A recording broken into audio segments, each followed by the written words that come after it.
এই সৌগতবাবুরা যে ভাষায় কথা বলেন, মুখ্যমন্ত্রী যে ভাষায় কথা বলেন, কুণাল ঘোষেরা যে ভাষায় কথা বলেন, উদয়ন ঘোষ এই ভাষায় কথা বলেন, বরং আরও বেশি ধমকান চমকান, আরও বেশি গদি আঁকড়ে রাখতে চান, ক্ষমতা দখল করে রাখতে চান।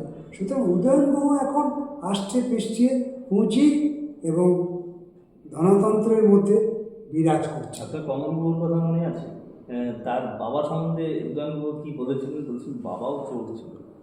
ভাবতে পারেন, এইটা হচ্ছে মানে রাজনীতির মানে কীভাবে এই পরিবেশটা নষ্ট হয়, বর্তমান পরিবেশ কীভাবে আক্রমণ করছে এটা বুঝতে হবে।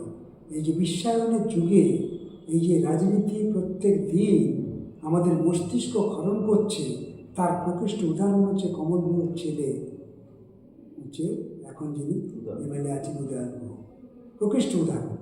সুতরাং আজকের এই বিশ্বায়নের যুগে প্রতিদিন প্রতি মুহূর্তে মেধাশক্তির উপরে যে আক্রমণ, সেই আক্রমণকে রোধ করে, সেই আক্রমণকে প্রতিহত করে এখনও পর্যন্ত আমাদের রাজ্যে যে বামপন্থী নেতা, বামপন্থী আদর্শ ধরে রেখেছেন যারা, অভিনন্দন লালসান তো তাদেরকে।